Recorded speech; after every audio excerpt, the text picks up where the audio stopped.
খাঙ্কির পর কি হয়েছ? আব্দুল রাজাক বলে তোর নাম। আল হাদিস আল মাদারিসুত মাগির পর খাঙ্কির পর বলে ফসরাব দিয়ে গলি বলে হারাম ন যাই চাষা বলে বইয়ের ফসরাব করলে সুন্নত কিন্তু তুই ফসরাব করলে হারাম ন।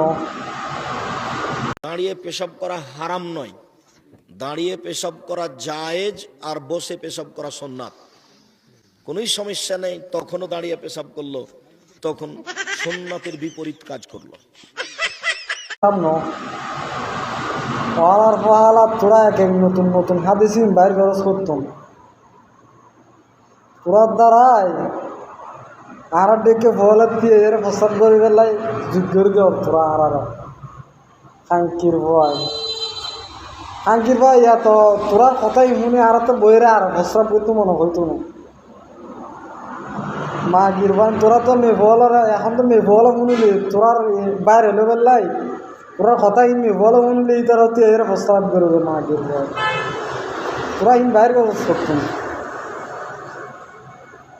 খবিস মা দাঁড়িয়েছে জুতা ভিড়ে করেন মা দাঁড়িয়েছে তাই নয়